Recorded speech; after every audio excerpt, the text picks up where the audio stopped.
नमस्कार। स्वागत है आपका एक बार फिर से मेरे channel Hindi by doctor Anamika में। और आज हम आगे बढ़ेंगे अपनी प्रश्न पत्र श्रृंखला को, 10वीं बोर्ड की प्रश्न पत्र श्रृंखला को लेकर आगे बढ़ रहे हैं। और उसमें आज हम जो विषय लेने जा रहे हैं वो है, अभी मैंने आपको पहली श्रृंखला के पहले जो वीडियो था उसमें बताया था कि शुरुआती दौर में हम लोग प्रारंभ कर रहे हैं रचना से। रचना इसलिए क्योंकि इसके अंक साहित्य से ज़्यादा हैं, है ना। 14-26 का रेशियो है हमारा, तो इसलिए रचना को पहले लेकर आई हूँ। और रचना वो हिस्सा है जहाँ मैंने आपको पहले ही बताया था कि मैंने देखा है कि अधिकतम अंक कट जाते हैं। जहाँ अधिक अंक मिलने चाहिए वहाँ अधिक अंक कट जाते हैं, और बहुत थोड़ी सी असावधानियाँ होती हैं जिसकी वजह से ये अंक कट जाते हैं। तो आज इस श्रृंखला में, पहली श्रृंखला में मैंने आपको अनुच्छेद लेखन के विषय में बताया था, क्या करेंगे कैसे करेंगे। आज उसी श्रृंखला में हम पत्र को लेकर बढ़ रहे हैं, पत्र लेखन को। और पत्र लेखन में भी औपचारिक पत्र की बात पहले करेंगे और उसके बाद में आपको अनौपचारिक पत्रों के विषय में भी बताऊंगी कि कैसे लिखा जाए तो हमें अधिक से अधिक अंक प्राप्त हो सकते हैं। उद्देश्य हमारा सिर्फ और सिर्फ ये है कि परीक्षा में हमें पूरे अंक मिल जाएं, हमारे अंक कहीं भी नहीं जाए। तो आगे बढ़ते हैं, लेकिन उससे पहले चैनल को लाइक करें, सब्सक्राइब करें। सब्सक्राइब जरूर करें क्योंकि आपको जानकारी मिलती रहेगी, नोटिफिकेशंस आते रहेंगे नई श्रृंखला के नए वीडियो की। आगे बढ़ते हैं, पत्र लेखन की बात करते हैं और औपचारिक पत्र की। इन औपचारिक पत्रों को कार्यालयी पत्र भी कहा जाता है, ठीक है ना। औपचारिक पत्रों को कार्यालयी पत्र भी कहा जाता है। क्यों कहा जाता है यह आपको पढ़ाने के क्रम में बताया गया होगा। अभी हमारा उद्देश्य चूंकि अंक आधारित है तो मैं आपको बताऊंगी कि कैसे लिखें कि हमें अधिक से अधिक अंक प्राप्त हो। कार्यालयी पत्र यानी कार्यालयों को लिखे जाने वाले पत्र। अगर इसके अंक योजना की बात करें तो इसकी अंक योजना में हिस्सा होता है सबसे पहला प्रारूप। ये जो 5 अंक होते हैं, ये 5 अंक का पत्र होता है। इसमें पहला हिस्सा बटा होता है प्रारूप के लिए। प्रारूप, विषय वस्तु और तथ्य, ठीक है ना। ये 5 अंक का विभाजन होता है, इसी पे हमें अंक मिलते हैं। और भाषा इसी में समाहित होती है।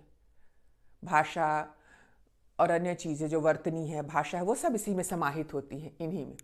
तो ये मुख्य अंक योजना है। प्रारूप की बात करेंगे, विषय वस्तु की बात करेंगे, तथ्य की बात करेंगे। सबसे पहले कार्यालयी पत्र लिखे किसे जाते हैं, तो हमें पत्र लिखने के लिए जो आ सकता है हिस्सा, वो हो सकता है सबसे पहला प्रधानाचार्य को। प्रधानाचार्य के अलावा संपादक, पुस्तक विक्रेता, नगर निगम, पुलिस आयुक्त, थाना अध्यक्ष, यानी जो हमारे रोजमर्रा, इनसे हमारा कोई रिश्ता नहीं होता, ये हमारे रोजमर्रा के जीवन के आवश्यक अंग हैं। जहाँ कहीं भी हमारी समस्याएं आती हैं जीवन जीने के क्रम में, चाहे बिजली विभाग हो, बिजली, पानी, सड़क, इन सारी समस्याओं और ज़रूरतों से संबंधित जो हम पत्र लिखते हैं, जो शिकायतें हमें आती हैं, उनसे संबंधित जो पत्र होते हैं उन्हें ही हम औपचारिक पत्र कहते हैं, कार्यालयी पत्र कहते हैं। भाषा इसकी औपचारिक होती है, जिसमें सेवा में निवेदन, आग्रह, कृपा जैसे शब्दों का हम प्रयोग करते हैं। और इन पत्रों का एक विषय होता है और एक पत्र एक ही विषय से संबंधित होता है। ये मुख्य बातें हैं इसकी। और जो मुख्य बातें होती हैं, जो राइटिंग सेक्शन यानी रचना खंड, लेखन खंड की जो होती हैं मुख्य बातें एक जैसी सब जगह, वो है हमारी भाषा कि भाषा की मर्यादा बनी रहनी चाहिए। भाषा शुद्ध होनी चाहिए, सरल होनी चाहिए, शुद्ध और सरल शब्दों का प्रयोग होना चाहिए। तथ्य आसानी से स्पष्ट हो जाए ऐसी भाषा में लिखा जाना चाहिए। तो ये हर रचना खंड के लिए हमारे लिए ज़रूरी होता है, चाहे हम कथा लिख रहे हो, पत्र लिख रहे हो, अनुच्छेद लिख रहे हो, सूचना लिख रहे हो या संवाद लिख रहे हो। तो हर खंड के लिए चीज़ें ज़रूरी होती हैं। तो इन्हें बार बार याद दिलाने की ज़रूरत नहीं है, इसे आप गांठ बांध लीजिए कि भाषा का प्रवाह, सरल भाषा, शुद्धता, ये सारी बातें तो वहाँ होनी ही होनी चाहिए। अब पत्र की बात करते तो इसके हिस्से से ही लेते, सबसे पहली चीज़ है प्रारूप। प्रारूप यानी फॉर्मेट जिसे आप कहते हैं कि औपचारिक पत्रों का प्रारूप क्या होगा। सबसे पहले प्रारूप की बात करें तो सबसे ऊपर पत्र भेजने वाले यानी प्रेषक का पता, तिथि, प्रेषक का पता, प्रेषक यानी पत्र भेजने वाला, तिथि, फिर प्रेषित का पता, प्रेषित का पता, प्रेषित यानी जिसे हम पत्र भेज रहे हैं, ठीक है। उसके बाद संबोधन, प्रेषित को उससे पहले विषय, विषय के बाद संबोधन, संबोधन के बाद हम तथ्य की बात करेंगे, तथ्य या विषय वस्तु जो कह लीजिए इसे आप, तथ्य या विषय वस्तु जो कम से कम 2 अनुच्छेद में होनी चाहिए, मिनिमम 2 अनुच्छेद। पहला जहां हम अपनी बात रखेंगे और दूसरा जहां हम आग्रह करेंगे कि हमारी जो समस्या है या जो हमारा काम है वो पूरा किया जाए, यथाशीघ्र पूरा किया जाए। तो मिनिमम यानी कम से कम 2 अनुच्छेद। और उसके बाद समाप्ति,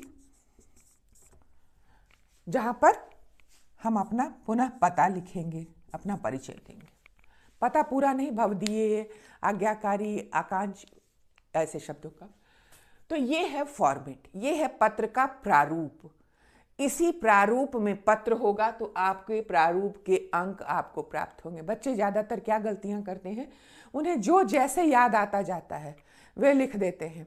कई बार विषय सबसे पहले लिख दिया, फिर उन्हें याद आया कि अच्छा यहाँ तो प्रेषित का पता भी होना चाहिए, तो सेवा में लिख दिया।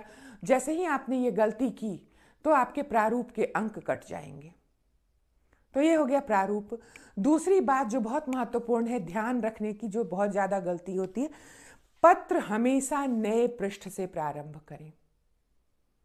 पत्र हमेशा नए पृष्ठ से प्रारंभ करें, ये भी एक महत्वपूर्ण हिस्सा है पत्र के लिए। हमेशा नया पृष्ठ, जो भी प्रश्न संख्या आपकी 10, 12, 15 जो भी आएगी उसकी प्रारंभ से, अंत भले ही इसका दूसरे पृष्ठ पर हो सकता है, लेकिन प्रारंभ हमेशा नए पृष्ठ से। तो नए पृष्ठ से प्रारंभ, यह भी इसका एक महत्वपूर्ण हिस्सा है।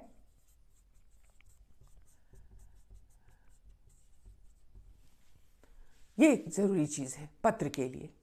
अब ये तो हो गई प्रारूप की बात की। इस प्रारूप में अगर आपने लिखा तो आपके प्रारूप के अंक आपको मिल जाएंगे।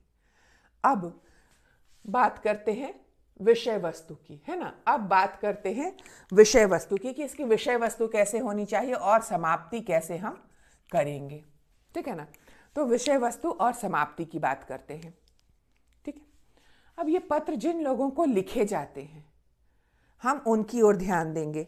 तो अगर हमने प्रधानाचार्य को लिखा, ठीक है ना, स्कूल को हम लिखते हैं ज़्यादातर प्रधानाचार्य को, तो प्रधानाचार्य को लिखा, मान लो हमें 2 दिन के अवकाश का आवेदन देना है। तो अवकाश 2 तरीके का हो सकता है। एक तो कि हमें पहले से पता है बीमार पड़ गए, कल स्कूल नहीं जा सकते हैं, तो हमने प्रारंभिक तौर पे ही सूचना भेज दी। या हमें पता हमारे घर में शादी है अगले महीने की इतनी तारीख को, तो हमें पता है, हमने पूर्व सूचना दी कि मुझे 4 दिनों की छुट्टी चाहिए, 4 दिन का अवकाश चाहिए। एक होता है कि आकस्मिक अवकाश, अचानक से बीमार पड़ गए, अब स्कूल जाने की स्थिति में नहीं है, कुछ हादसा हो गया, कुछ ऐसी स्थिति हो गई, अचानक कहीं बाहर जाना पड़ा, तो हम चले गए, सूचना नहीं दे पाए, आने के बाद वो सूचना दी जाती है। तो ये 2 तरीके का अवकाश। इसके अलावा प्रधानाचार्य को जो हम पत्र लिखते हैं उसमें शुल्क मुक्ति यानी विद्यालय की फीस, शब्दों को याद रखेंगे। ज़्यादातर दिक्कत क्या होती है, शुल्क मुक्ति आ गया तो शुल्क का अर्थ ही नहीं पता है, तो जब अर्थ नहीं पता है तो आप लिख क्या पाएंगे। तो शुल्क मुक्ति के लिए, छात्रवृत्ति के लिए, या फिर विद्यालय में कोई समस्या है, मान लो पीने की पानी की व्यवस्था सही नहीं है, या किसी विषय के शिक्षक उपलब्ध नहीं हैं जिसकी वजह से कक्षाएं जो हैं वो अन्य शिक्षकों को दी जा रही हैं, तो इस तरह की समस्याओं के समाधान के लिए या छुट्टियों के आवेदन के लिए हम प्रधानाचार्य को पत्र लिखते हैं। तो वहाँ पर हम सेवा में प्रधानाचार्य, विद्यालय का पता, उसके बाद विषय, विषय लिखने के बाद अपना जो संबंधित हमारा काम है वो से लिखेंगे, और लिखने के बाद फिर हम समाप्ति करेंगे। समाप्ति हमेशा अतः अनुरोध है, आपके स्तर में जब आप लिखते हैं इस तरह के पत्र, औपचारिक पत्र जब आप लिखते हैं, तो हमारा दूसरा जो पैराग्राफ या दूसरा अनुच्छेद होता है वो समाप्ति का हिस्सा होता है, जहां हम एक संयत तरीके से पत्र को समाप्त करते हैं। अतः आपसे आग्रह है, अनुरोध है कि मेरी स्थिति पर विचार करते हुए इस कार्य को यथाशीघ्र पूर्ण करवाने की कृपा करें। मैं आभारी रहूंगा। ये सब औपचारिकता के शब्द हैं। कृपा करें, आभारी रहूंगा, धन्यवाद, ये सब औपचारिकता के शब्द हैं। तो इस तरह से हम पत्र को समाप्त करते हैं, ठीक है ना। तो ये हमारी समाप्ति है, जिसके लिए हमारे अंक ये नहीं कि विद्यालय में पानी की व्यवस्था नहीं है, इस व्यवस्था को जल्दी से व्यवस्था करवाइए। आदेशात्मक भाषा नहीं होती है। ऐसे पत्रों की भाषा आदेशात्मक नहीं होती है, कभी भी नहीं। हमेशा विनम्रता, निवेदन जैसे शब्द वहां पर होने चाहिए। तो ये भाषा होगी, इसका ध्यान रखेंगे और इस तरह से हम समाप्त कर देते हैं। इसके अलावा हमें बैंक को ऐसे पत्र लिखने को आ सकते हैं। बैंक मैनेजर को लिखने को हम लिख सकते हैं, खाता खुलवाने के लिए, खाता बंद करवाने के लिए, चेकबुक निर्गत करने के लिए, एटीएम कार्ड निर्गत करने के लिए, या अगर हमारा एटीएम कार्ड खो गया है तो उसे निरस्त करने, या चेकबुक खो गया तो उसे निरस्त करने के लिए। तो इस तरह के पत्र हम बैंक को लिखते हैं। इसके अलावा हम नगर निगम को, जैसे हमारे मोहल्ले में अगर बहुत गंदगी है या जल जमाव हो जाता है या पानी सही तरीके से नहीं आ रहा है, तो हम नगर निगम को ऐसे पत्र लिखा करते हैं। मान लो इलाके में चोरियां बढ़ रही हैं, वारदात बढ़ रहे हैं, लोगों का निकलना मुश्किल हो गया, तो हम अपने थानाध्यक्ष को, और अगर बात नहीं बनती है तो उससे ऊपर के अधिकारी को पत्र लिखते हैं। इसी तरह से अगर टेलीफोन खराब है या उसके बिल में कोई गड़बड़ी है या बिजली की कोई समस्या है, बिल में गड़बड़ी है, तो हम संबंधित विभाग को पत्र लिखते हैं। तो इस तरह के पत्र लिखे जाते हैं। अब आगे मैं क्या करूंगी, ये तो मैंने आपको बता दिया कि तरीका हमारा क्या क्या होना चाहिए, लेकिन उदाहरणों से इन तरीकों को हम और स्पष्ट कर सकते हैं। जैसे संपादक को हम पत्र लिखते हैं, तो ज़्यादातर बच्चे गलतियां वहां पर क्या करते हैं, जहां अंक कटते हैं। संपादक कभी भी हमारी समस्या का समाधान नहीं कर सकते। बिजली विभाग का अधिकारी हमारी समस्या का समाधान करेगा, है ना। अगर तार खराब हो गए, बिजली खराब हो गई, जो भी है, तो वो हमारी समस्या का समाधान करेगा। तो उससे हम कहेंगे कि हमारी समस्या पर ध्यान देते हुए यथाशीघ्र इसका समाधान किया जाए। परंतु संपादक हमारी समस्या का समाधान नहीं करेगा। वो जागरूकता फैलाने के लिए हमारे पत्र को अपने समाचार पत्र में स्थान दे सकता है, ताकि लोगों का ध्यान आकर्षण हो और समस्या पर विचार किया जाए, उसके समाधान के लिए प्रयास किया जाए। तो ज़्यादातर बच्चे लिखते हैं कि मैं आपके समाचार पत्र में ये पत्र लिख रहा हूँ, आपको पत्र लिख रहा हूँ कि ये समस्या है, इसका समाधान कीजिए। वो हमारा ऑथराइज्ड पर्सन नहीं कि उस समस्या का समाधान करेगा, वो बेचारे संबंधित अधिकारी या नहीं है। तो वहाँ हम पत्र को उनके समाचार पत्र में छापने का आग्रह करेंगे, ताकि जागरूकता फैलाई जा सके और समस्या का समाधान सरकारी स्तर पर, गैर सरकारी स्तर पर, जिस स्तर पर होना होता है उस स्तर पर हो सके। तो ये संपादक को पत्र लिखते समय आपको ध्यान रखने की बात है। फिर एक पत्र आता है आपको पुस्तक विक्रेता को। पुस्तक विक्रेता को भी हमें दो प्रकार के पत्र लिखने को, मुख्यतया दो प्रकार के पत्र। एक पुस्तकें मंगवाने के लिए कि मुझे संबंधित पुस्तकें मंगवानी है, और दूसरा पत्र हम उसे लिखते हैं कि अगर जो पुस्तकें हमने मंगवाई वो समय से नहीं पहुंची हैं, अभी तक नहीं पहुंची हैं, या जब पहुंच गई हमारे पास तो उसकी स्थिति सही नहीं थी, कटी फटी पुरानी खराब पुस्तकें हमें दे दी गई हैं, तो इस तरह की स्थिति में हम शिकायती पत्र लिखते हैं। तो ये दो प्रकार के पत्र हम पुस्तक विक्रेता को लिखते हैं। तो मुख्यतया इसी प्रकार के पत्र लिखने को आएंगे। आगे हम 3-4 पत्रों के माध्यम से देखेंगे कि हम किस प्रकार के पत्र कैसे लिखें, हमारी भाषा कैसे होनी चाहिए, कहाँ कौन सी चीज़ें होनी चाहिए, समाप्ति कैसी होनी चाहिए। तो आगे बढ़ते हैं, उदाहरणों के माध्यम से इस स्थिति को और स्पष्ट करते हैं। इस पत्र लेखन को, खास करके औपचारिक पत्र लेखन को और ज़्यादा स्पष्ट करते हैं। तो चलते हैं, लेते हैं पहला उदाहरण। पहले उदाहरण को लेकर आगे बढ़ते हैं, जहां हमने लिखा है विद्यालय शुल्क मुक्ति के लिए। विद्यालय शुल्क मुक्ति या छात्रवृत्ति, दोनों में जो आपका तथ्य होगा वो एक समान ही होगा, ठीक है ना। छात्रवृत्ति के लिए या विद्यालय शुल्क मुक्ति के लिए तो तथ्य हमारा समान होगा। यह प्रधानाचार्य को लिखे जाने वाले आवेदन पत्रों में से, प्रार्थना पत्रों में से एक कठिन विषय होता है। तो मैंने इसीलिए इस विषय को यहाँ पर लिया है कि अगर आप इस विषय को लिख लेंगे तो छुट्टी का आवेदन या किसी ज़रूरत की चीज़ों को लिखना आसान हो जाता है। तो सबसे पहले देखते हैं, प्रधानाचार्य को हमने विद्यालय शुल्क मुक्ति यानी स्कूल फीस माफ करवाने के लिए पत्र लिखा है। अब कोई भी विद्यालय हमारा विद्यालय शुल्क क्यों माफ कर दे? जब मैं बच्चों से ये प्रश्न करती हूँ तो वे कहते हैं कि मैं गरीब हूँ इसलिए। हम लिखेंगे कंटेंट में कि मैं गरीब हूँ इसलिए। तो दुनिया के सारे गरीबों का तो जिम्मा नहीं ले रखा विद्यालय ने। गरीब तो दुनिया में बहुत सारे हैं। तो यहाँ पर जो आपका वो स्थिति होगी ना, वो लेन देन का व्यवहार होगा। कोई भी हमें ऐसी स्थिति में सहायता क्यों करेगा? तो लेन देन का व्यवहार होगा। तो सबसे ज़रूरी चीज़ है कि आप उनको बताएंगे कि पढ़ाई में आप बहुत अच्छे हैं, आप गतिविधियों में हिस्सा लेते रहते हैं, पुरस्कृत होते रहे हैं। तो इन सब योग्यताओं और क्षमताओं को ध्यान में रखा जाए।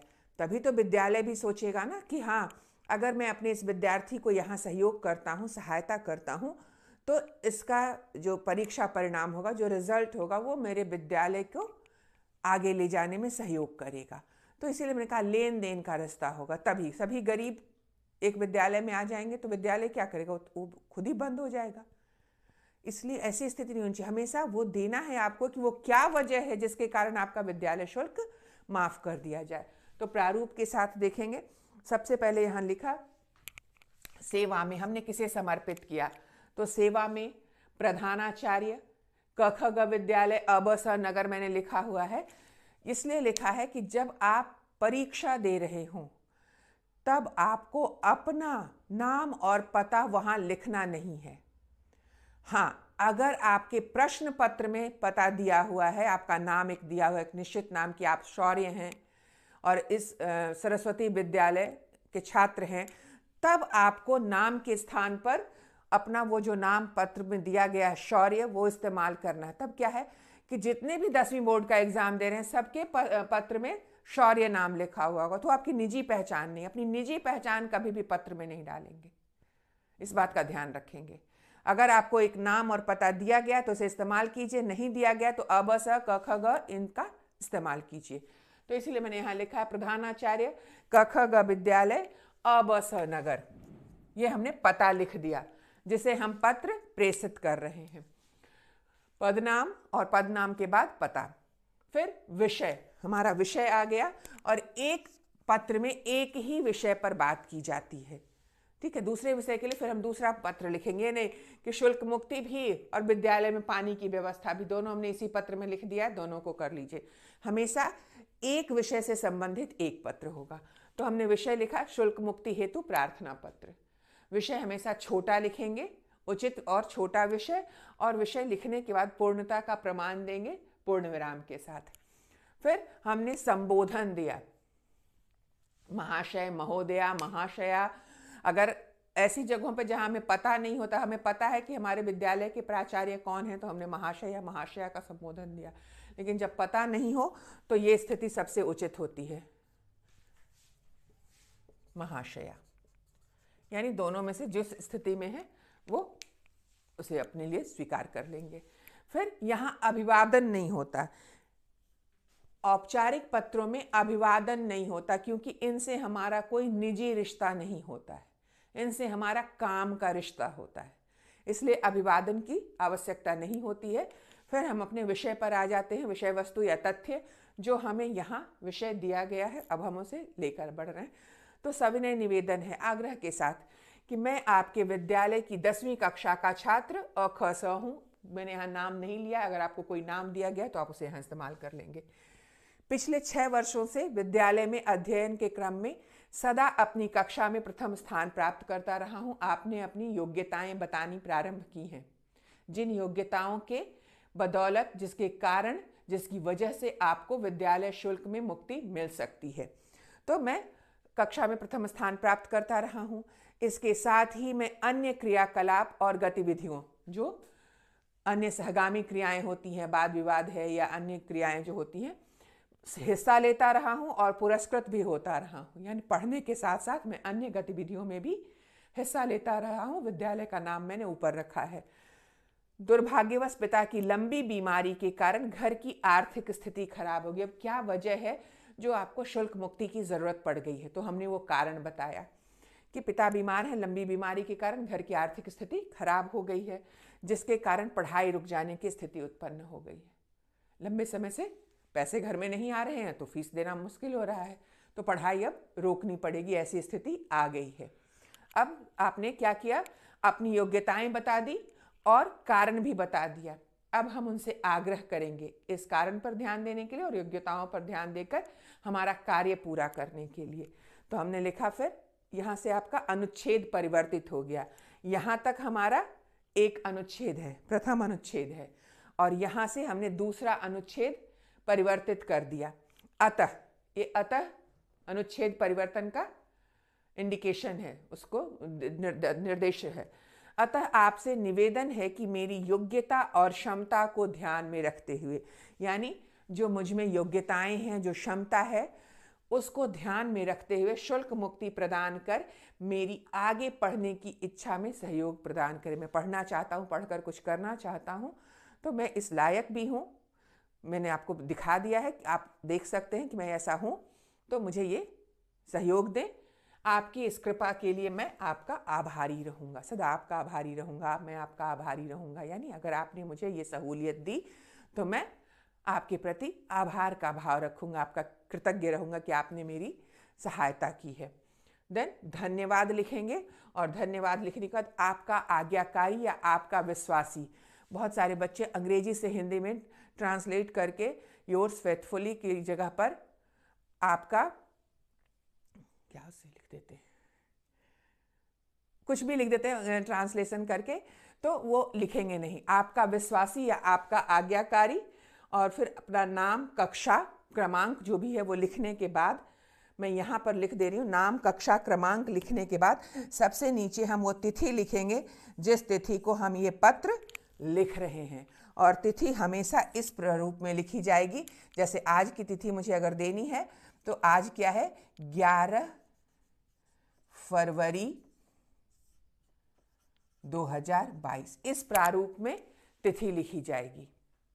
ठीक है, तिथि लिख दिया आपने और आपका पत्र पूरा हो गया, जिसमें सारी चीज़ें, वो सारी चीज़ें हैं जो आपको पूर्ण अंक देने के लिए एकदम से उचित हैं। यहाँ आपको पूर्ण अंक मिल जाएंगे। तो ये आपका प्रारूप हो गया, ये पूरा आपका प्रारूप है। ठीक है ना, ये पूरा प्रारूप है, और ये आपका तथ्य या विषय वस्तु जो कह लें वह है। और इस तथ्य और विषय वस्तु को हमने 2 हिस्सों में बांट दिया है। यहाँ पर सारी चीज़ें, और ये समाप्ति का हिस्सा, ये हिस्सा जो है वो समाप्ति का हिस्सा है। और इसके बाद ऐसी स्थिति से अगर आपने पत्र लिखा तो आपको पूर्ण अंक मिलने तय हैं। अगला पत्र दूसरा हम अगले विषय को लेकर आते हैं और फिर देखते हैं कि किस तरह से इस उदाहरण के माध्यम से हम पत्र को और अच्छे तरीके से लिख सकते हैं। दूसरा उदाहरण संपादक के नाम पत्र है। यहाँ भी गलतियाँ बहुत ज़्यादा होती हैं और अंक कट जाते हैं। तो एक संपादक के पास जब एक पत्र लिखने को आए तो हमें किन किन बातों का ध्यान रखना होगा।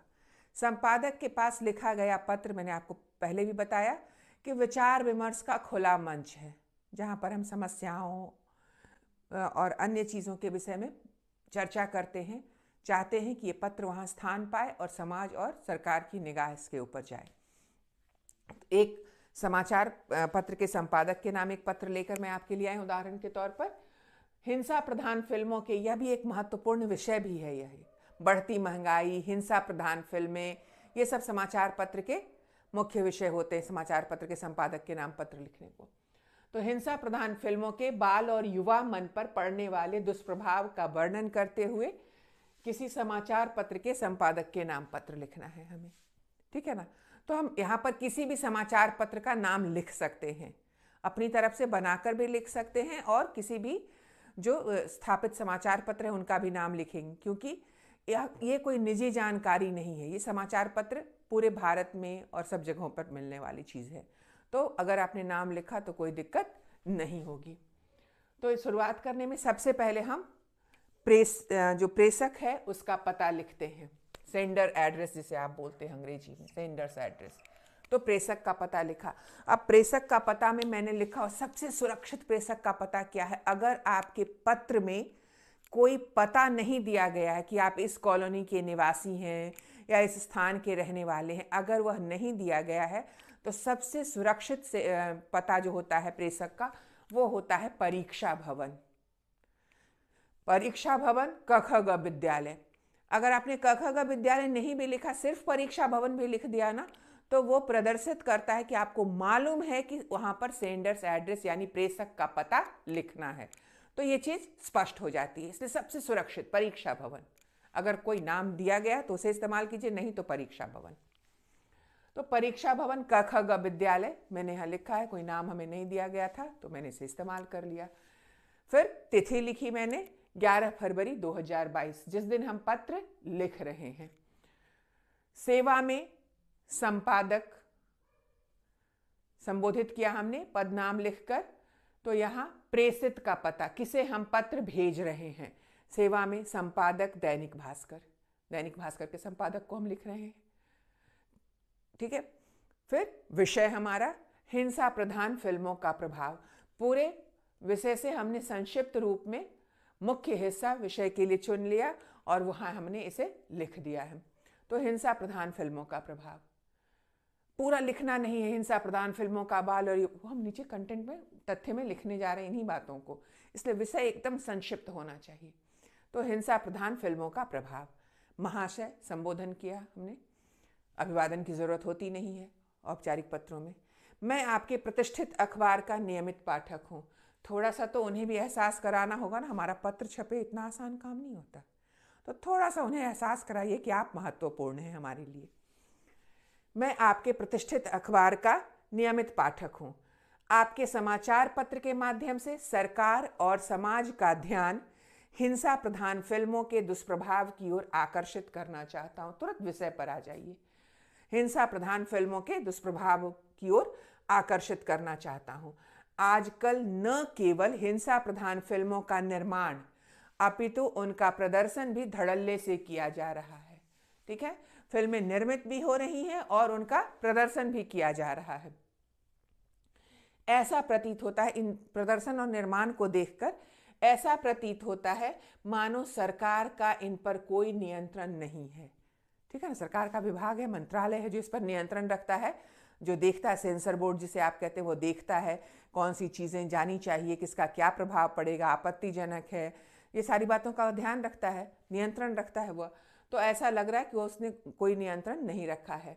इन फिल्मों ने बाल और युवा मन पर बुरा प्रभाव डाला है। इसका क्या प्रभाव पड़ रहा है वो हम इसकी बात कर रहे हैं, और तर्क से अपनी बात को महत्व देंगे, उसे साबित करेंगे, तो हमेशा वो काम जरूर करेंगे।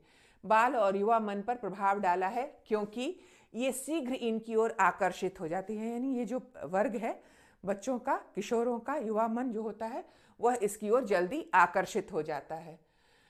फिर हमने एग्जाम्पल भी कोट किया, यहाँ पर उदाहरण भी दिया है कि वर्तमान में लूटपाट और हिंसा की घटनाओं में युवाओं और किशोरों की बढ़ती संलिप्तता इसका प्रमाण है कि बच्चे, किशोर, युवा ऐसी घटनाओं में शामिल हो रहे हैं।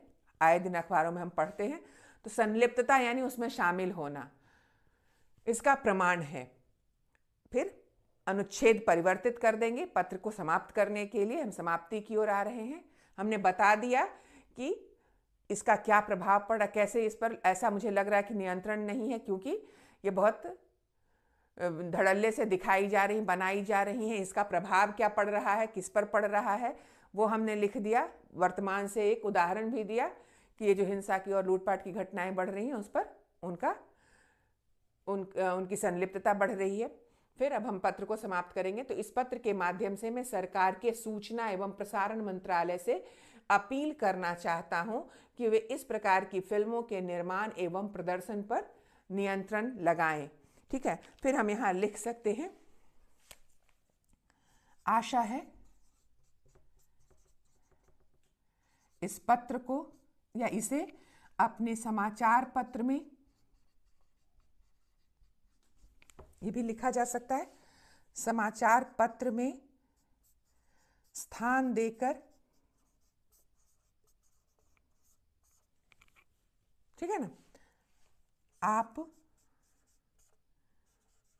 मुझे सहयोग प्रदान करेंगे। देन उसके बाद धन्यवाद धन्यवाद के बाद भवदीय, प्रधानाचार्य के पास लिखे जाने वाले पत्र में आपका आज्ञाकारी, आपका विश्वासी लिखा जाएगा। उसके अलावा आप चाहे जिसे भी पत्र लिखें, बैंक मैनेजर को लिखें, पुस्तक विक्रेता को लिखें, संपादक को लिखें, नगर निगम को लिखें के अधिकारी को लिखें, बिजली विभाग के अधिकारी को लिखें, ठीक है ना, जिलाधिकारी को लिखें, जिसे भी लिखें, यहाँ पर नीचे भवदीय शब्द लिखा जाएगा। भवदीय यानी निवेदन करने वाला, ठीक है ना, निवेदन करता। तो हमेशा याद रखेंगे भवदीय, फिर नाम, च छ ज क ख ग, कोई नाम अगर दिया गया है तो उस नाम को इस्तेमाल कर लेंगे और यहाँ पर ये पत्र समाप्त हो जाएगा। अगर आपने इस प्रकार से सब कुछ लिखा, प्रेषक का पता, प्रेषित का पता, विषय, ठीक है ना, प्रेषक का पता, प्रेषित का पता, विषय, संबोधन, तथ्य या विषय वस्तु, समाप्ति, और उसके बाद अपना परिचय, तो ये एक पूरा पत्र होगा हर तरीके से, चाहे प्रारूप की कसौटी कह लीजिए, तथ्य की कसौटी कह लीजिए, समाप्ति कह लीजिए, भाषावर्तनी, पूरी तरह से एक पूर्ण पत्र होगा। और यहाँ आपके पूरे अंक मिलने तय हैं, इसमें कोई दिक्कत, कोई गड़बड़ी नहीं हो सकती है। तो इस प्रकार से पत्रों का लिखा जाना जरूरी है ताकि आप पूरे अंक प्राप्त कर सके। मैं कभी अच्छे शब्द का प्रयोग नहीं कर सकती हूँ, अच्छे तो 5 में 4 भी हैं, लेकिन हमें पूरे अंक चाहिए, 5 में 5 चाहिए। तो ये तरीका आपको अपनाना होगा, इन बातों का ध्यान रखना होगा। और फिर एक और उदाहरण से मैं इसे और स्पष्ट करने जा रही हूँ। अगला उदाहरण लेकर आते हैं। हमारा अगला उदाहरण है पुस्तक विक्रेता के नाम पत्र। जब हम पुस्तकें मंगवाने के लिए पुस्तक विक्रेता को पत्र लिखते हैं, ठीक है, तो प्रश्न हमारा हो सकता है कि पुस्तकें मंगवाने हेतु आर्य पब्लिकेशन नई दिल्ली के प्रकाशक को पत्र लिखें, या हो सकता है पुस्तकें मंगवाने के लिए किसी प्रकाशक को पत्र लिखें, ठीक है ना, किसी पब्लिकेशन को पत्र लिखें। नाम दिया जा सकता है, नहीं भी दिया जा सकता है। तो शुरुआत करेंगे हम फिर से एक बार। हमारा सबसे पहले प्रेषक का पता, उसके बाद तिथि, प्रेषित का पता, विषय, तथ्य, संबोधन, तथ्य, समाप्ति, और पत्र पूरा हो जाएगा। तो देखते हैं कैसे लिखा जाएगा। पूरा उसी प्रकार से सबसे पहले परीक्षा भवन नई दिल्ली, क्योंकि हमें नई दिल्ली दिया गया है तो हम नई दिल्ली शब्द का उपयोग कर सकते हैं, इस स्थान का उपयोग कर सकते हैं। तो हमने लिखा परीक्षा भवन नई दिल्ली 11 फरवरी 2022, तिथि लिख दी। उसके बाद सेवा में व्यवस्थापक, प्रबंधक या प्रकाशक, आप कुछ भी लिख सकते हैं, ठीक है ना। तो व्यवस्थापक जो व्यवस्था देखता है, प्रबंधक जो व्यवस्था देखता है, प्रबंध करता है, प्रकाशक जो प्रकाशक। व्यवस्थापक आर्य पब्लिकेशन नई दिल्ली। हमने आर्य पब्लिकेशन क्यों लिखा? क्योंकि हमें यहाँ पर उस पब्लिकेशन का नाम दिया गया, हमारे प्रश्न पत्र में ये दिया गया है। अगर ये नहीं दिया गया होता, लिखा गया होता किसी पब्लिकेशन को, तो हम किसी भी पब्लिकेशन को पत्र लिख सकते थे, क ख ग पब्लिकेशन भी लिख सकते थे। तो हमने यहाँ लिखा आर्य पब्लिकेशन नई दिल्ली। फिर हमने अपना विषय लिखा संक्षिप्त रूप में, पुस्तकें मंगवाने हेतु पत्र। और तब फिर हम आगे बढ़ जाते हैं। संबोधित किया हमने महाशय। उपरोक्त विषय के संदर्भ में अनुरोध है कि मुझे आपके पब्लिकेशन से निम्नलिखित पुस्तकें मंगवानी है। जब पुस्तकें मंगवानी होगी तो हमें उसकी सूची देनी होगी कि हमें कौन सी पुस्तकें मंगवानी है। आप एक भी मंगवा सकते हैं, तो उस पुस्तक का नाम, संस्करण लिखना हो सकता है, लेखक या कवि का नाम लिखना हो सकता है, किसने लिखा, ऑथर कौन है, किसने लिखा है, भाग कौन सा है, बहुत सारी चीज़ें, पूरी जानकारी देंगे ताकि आपको गलत पुस्तक नहीं आ जाए। तो हमें जो निम्न पुस्तकें मंगवानी है तो लिख दिया।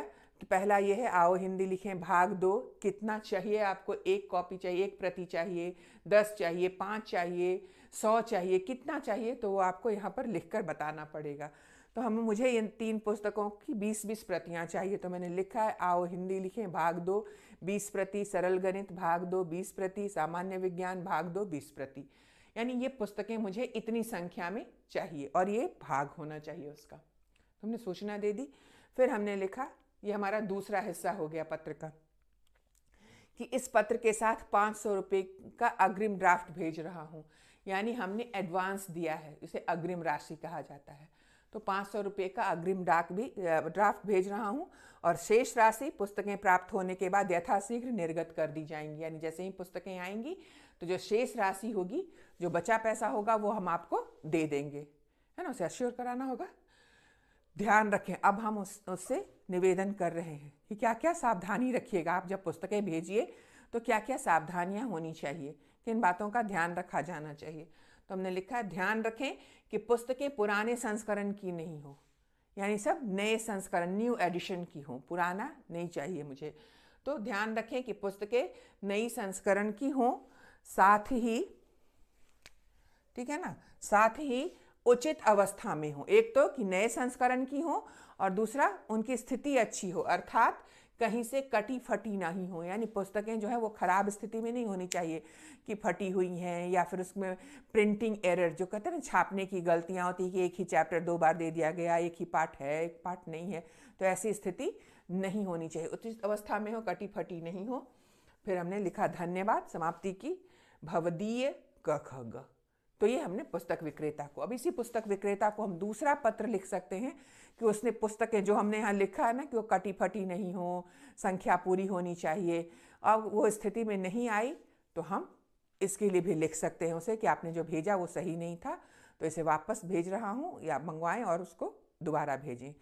एक और हो सकता है कि आपने पैसा भेजा, नाम भेजा, लेकिन अभी तक आपको पुस्तकें प्राप्त नहीं हुई हैं, तो शिकायती पत्र कि मैंने भेजा था इस दिनांक को, ये हमारा ऑर्डर नंबर था, इससे मैंने आपको भेजा था, सब कुछ किया था, पैसा भेजा था, अभी तक पुस्तकें प्राप्त नहीं हुई हैं, तो यथाशीघ्र इस पर ध्यान देते हुए समस्या का समाधान करें ताकि मुझे कोई और असुविधा नहीं हो।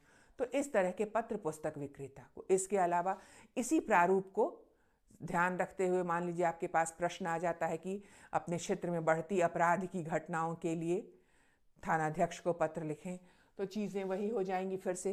प्रेषक का पता, प्रेषित में सेवा में थानाध्यक्ष, जो भी आपकी अवसर कॉलोनी है या कोई नाम दिया गया है, तो वो विषय, बढ़ते अपराध के संदर्भ में, क्षेत्र में बढ़ते अपराध के संदर्भ में, फिर महाशय उपरोक्त विषय के संदर्भ में सूचित करना है कि हमारे क्षेत्र में इन दिनों अपराध की घटनाएं बढ़ गई हैं, जिसके कारण लोगों का घर से बाहर निकलना मुश्किल हो गया है। रात की बात कौन कहे, दिन में भी लोग सुरक्षित नहीं हैं।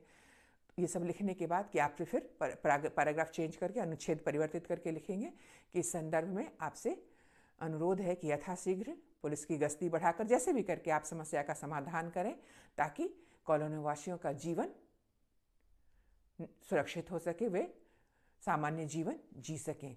फिर यहाँ पर धन्यवाद, भवदीय, और जो भी आपका अगर नाम दिया गया तो नाम। इसी तरह से अगर नगर निगम को लिखना है कि कूड़े का ढेर लगा है, विषय लिखकर संबंधित जानकारी देंगे।